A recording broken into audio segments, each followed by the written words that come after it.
hi friends welcome to रेन्ना समयल इनके என்ன சமையல் பார்க்க போறோம்னா ரொம்ப சுவையான கத்திரிக்காய் தொக்கு தான் பார்க்க போறோம் சப்பாத்தி இட்லி தோசை தயிர் சாதம்னு எல்லாத்துக்குமே ரொம்ப அட்டகாசமா இருக்கும் எளிமையான முறையில் வீட்ல உள்ள மசாலா பொருட்களை வச்சு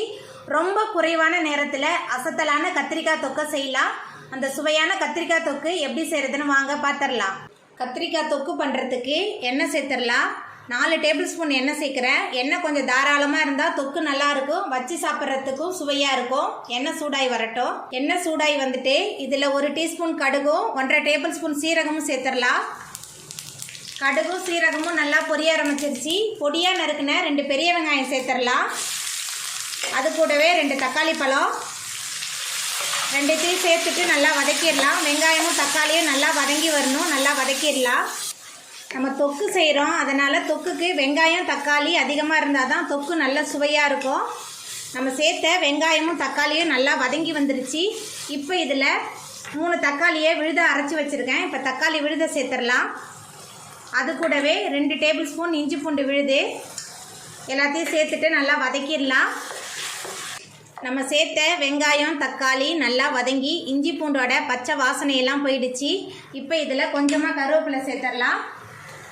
அதுக்கப்புறமா பொடியாக நறுக்கி வச்ச கத்திரிக்காய் சேர்த்துடலாம் நான் 7 கத்திரிக்காய் எடுத்திருக்கேன் கத்திரிக்காய் சேர்த்துட்டு இந்த எண்ணெயிலேயே கொஞ்சம் நேரத்துக்கு நல்லா வதக்கிடலாம் நம்ம கத்திரிக்காவை எண்ணெயில் வதக்கி செய்யும்போது நம்மளோட கத்திரிக்காய் தொக்கு நல்ல சுவையாக இருக்கும் சப்பாத்தியோடு சாப்பிட்றதுக்கு ரச சாதம் சாம்பார் சாதத்தோடலாம் கலந்து சாப்பிட்றதுக்கு ரொம்ப சுவையாக இருக்கும் நல்லா வதக்கிடலாம் நம்ம சேர்த்த கத்திரிக்காய் எண்ணெயில் நல்லா வதங்கி வந்துருச்சு இப்போ இதில் நம்ம மசாலா தூள்லாம் சேர்த்துடலாம் மஞ்சத்தூள் 1 டேபிள் ஸ்பூன் தனி மிளகாய் தூள் 2 டேபிள் ஸ்பூன் எடுத்துருக்கேன் உங்கள் காரத்துக்கு தகுந்த மாதிரி சேர்த்துக்கோங்க அதுக்கப்புறமா உப்பு எல்லாத்தையும் சேர்த்துட்டு வதக்கிடலாம் நம்ம சேர்த்த மசாலா உப்பு எல்லாமே கத்திரிக்காயோட சேர்ந்து நல்லா கலந்து வந்துருச்சு உங்களுக்கு வேணும்னா நீங்கள் புளி தண்ணி கூட இப்போ சேர்த்துக்கலாம் நான் புளி தண்ணிலாம் எதுவுமே சேர்க்கல இப்போ இதில் கொஞ்சமாக தண்ணி சேர்த்துக்கலாம்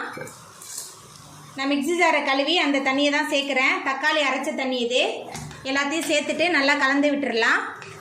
நம்மளோட கத்திரிக்காய் நல்லா வெந்து எண்ணெயெல்லாம் பிரிஞ்சு வரணும் அது வரைக்கும் நல்லா வேகட்டும்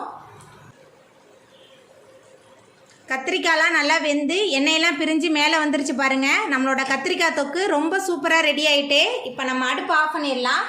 அவ்வளோதாங்க நம்மளோட சுவையான கத்திரிக்காய் தொக்கு ரொம்ப அசத்தலாகவும் சூப்பராகவும் ரெடி ஆகிட்டு